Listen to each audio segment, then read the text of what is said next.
Hello everyone. So in this video I'm doing a quick overview of the Sony's FE 2.8 70 to 200 GM, which stands for G Master lenses, and OSS, which is their optical stabilization feature. So this lens basically have everything, and it's a great general purpose lens, general purpose telephoto lens. And my friend actually was generous enough to let me borrow this lens for a 2-day photo shoot. And I did use it a little bit, and I just want to give you guys a little of my 2-day use impression of how the lens performed. First thing first, the image stabilization, which is pretty amazing, especially paired with the Sony's in-camera image stabilization. Like, I had no shots came out blurry because of my handshake, and a lot of shots I've done was at the sunset, so the light was not so bright and the shutter speed is not so fast. And I could say, like, during normal use, like, unless it's like super dark, your shots will come out super sharp without any blur.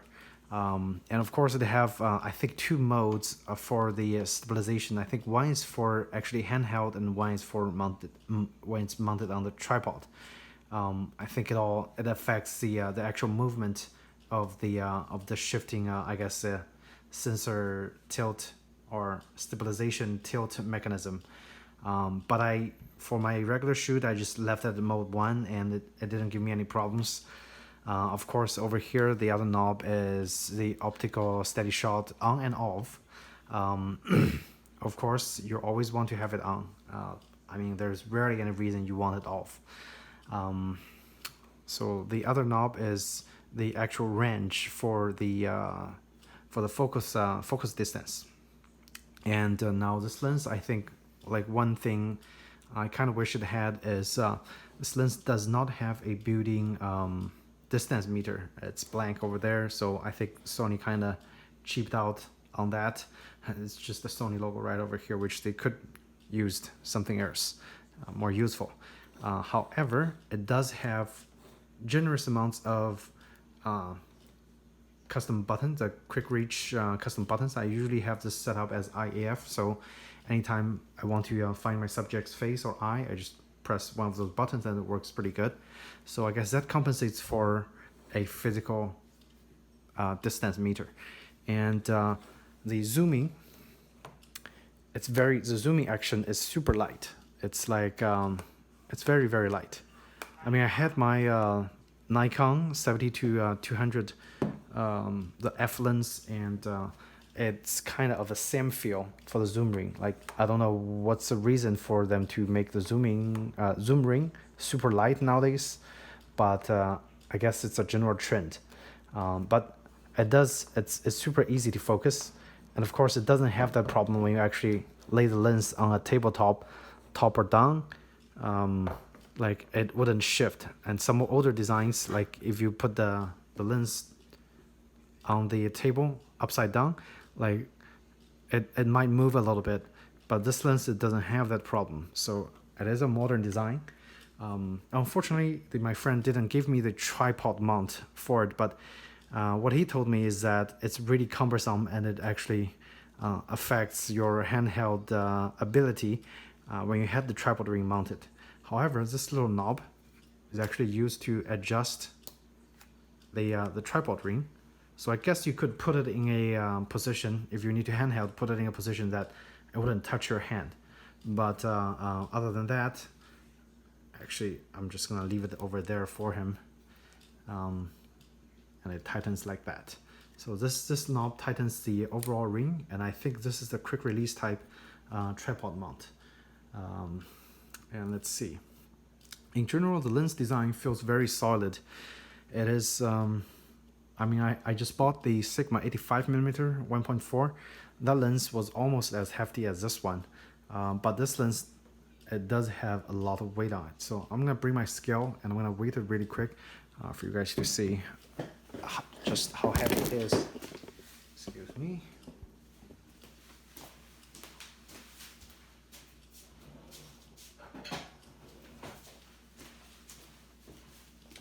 So, okay, I have the scale right over here. Not sure if it's gonna show in the camera, but I'm just gonna read it out. So, the lens, of course, I'm gonna take off. Actually, I'm gonna leave the lens cap on. It's about 1624 gram, and converted to actual, it's about 57.3 ounce. So I guess if you leave off the caps, it's about 57 ounce, and that translates into about 3 pounds and 9 ounce. So that is the actual weight of the lens. Now the lens, keep in mind, already had a UV filter attached, and of course both the front and back caps, if that matters much to you. But the weight, the general weight is over there. It's pretty hefty. It's over 3 pounds. It's over 3.5 pounds. So, and another, I guess, really neat feature that I haven't found in other Nikon or Canon designs is that this little filter cap. I guess if you actually have a polarizer mounted, you could pop up this open and just like tilt the polarizer's direction from this little window. Now the thing is, that window is designed for, I guess, right hand use. Like you have to use that window. It's not that easy to switch it around. So I guess maybe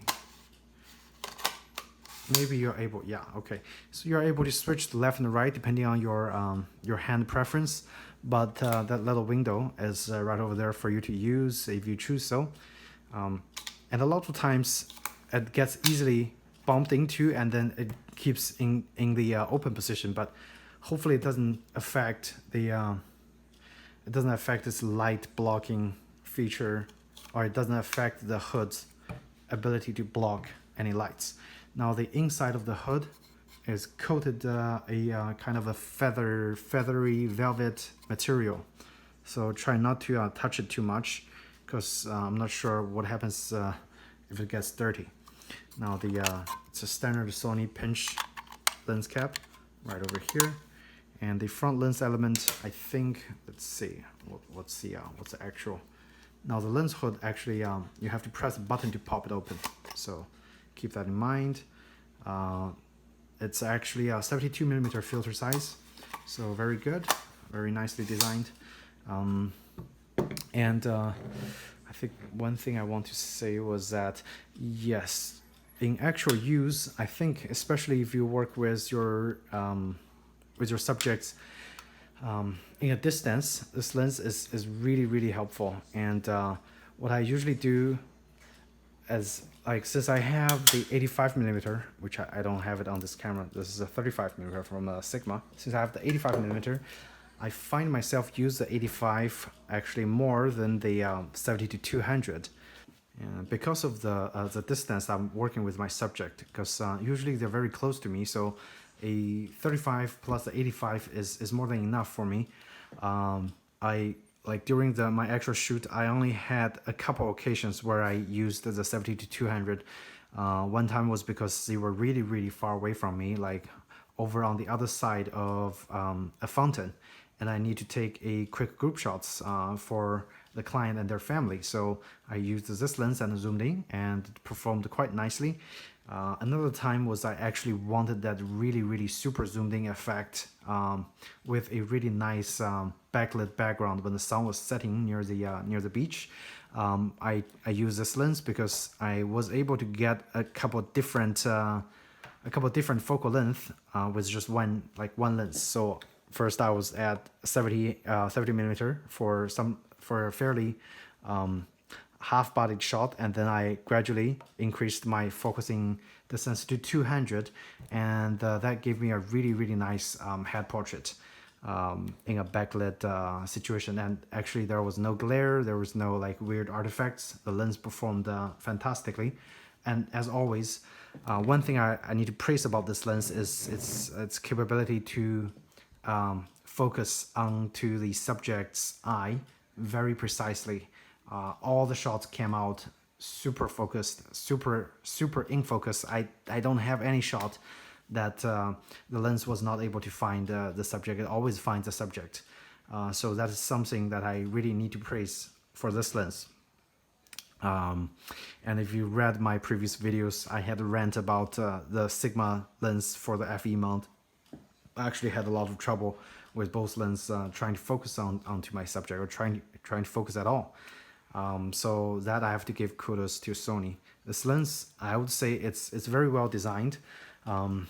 The focusing ring is large and smooth. It have more of a resistance than the actual zoom ring, which I find interesting. And of course, it's that standard like silent motor design, where if you go to one end, that you can actually like just keep rotating it. Same thing with if you go to the other end. Now, interestingly, let's see. Interestingly, it actually says, okay, so I was wrong. I'm sorry. The actual filter size is actually 77 millimeter. I don't know where I got the 72 millimeter, and it even says right over here. So I'm sorry about that. And so this actually sums up my first impression of this lens. I'm actually very impressed with the 70-200. Now, for my needs, a lot of times I use larger apertures, so the Sigma 85 1.4 actually works a lot better for my situation. But I think if you are actually a wedding photographer, this lens will be superb. The bokeh, or I mean the bokeh at f2.8, it's decent. It's not like super creamy smooth bokeh like you find on the Sigma 85 1.4 when you're using wide open, but it's still a very good bokeh, and the blurred background still looks very nice if you have a good distance between your subject and the background. So that is also something to keep in mind if you want better effects, and it's possible that you can work with your subject without the like sometimes in a wedding situation you need to get the shot done fairly quickly. Then I'll definitely suggest this lens because it does everything so well. And if you actually have more time to compose the shots, then I would suggest to get something like a fixed focus, larger aperture lens, such as the Sigma 85 1.4 or even the Sony's offerings and the Zeiss offerings as well. Those lenses would work better for more composed shots. And this would work better for like more of a general purpose use. So one more thing I want to add to this video is that I want to really praise the hood design on the Sony lens compared to the Sigma, because I don't know what Sigma was thinking when they designed the lens hood for their 35 and 85 millimeter, because their hood is super unstable. So if you actually put the lens over there, oh crap, it just falls down, like literally falls down. Like if you have a Sony lens, their hood is actually very stable on the floor, so there's no way you can tilt it over. And this is their smallest, like 35 millimeter. So I'm gonna put the lens on there and test again, but like just being there, it makes me really worried about having the lens being in that position. So I don't know what Sigma was thinking when they designed the lens hood. So now I'm gonna put the Sony on the camera, and then I'm gonna show you guys that this is really well designed lens hood, just like a lens hood should be. And it's super stable. Like even if I apply force, it's not gonna fall or anything. And next I'm gonna show you the most horrible hood in Sigma lineup, which is this hood for the 85 millimeter Sigma 1.4. Look at that. Like it's literally just a little bump. It would just fall. So I'm really worried, and now I have to develop my new habit of not putting the lens like that. I used to do that a lot. And see a side profile that it actually looks very nice mounted onto a Sony camera. Now I know a lot of people online was complaining that their I guess this little area actually got snapped from the actual lens during use, because they mounted the tripod onto their camera, which I think you're never supposed to do that, especially if you have a super heavy lens mounted. So in that case, I would strongly suggest you guys use the tripod mounting area on your lens, and don't ever mount the tripod over here if you have a super heavy lens attached. This is like 3.5 pound lens, and it would be stupid to do that, to mount the tripod over here when you have this lens attached. Okay, keep that in mind. Now, unfortunately, for the Sigma, I'm just showing it here for a comparison purpose. It's a super heavy lens and it doesn't have a tripod mount. So I would be even more worried when you actually mount the camera onto the tripod with a super heavy Sigma lens, because there's no lens hood, there's no tripod mount on the lens, which worries me. So there's that. That should wrap up my whole impression for the Sony 70-200 Grandmaster lens. Again, if you guys have any questions or problems about this lens, feel free to ask me in the comment section, and I'd be happy to answer for you guys. Thank you so much, and take care.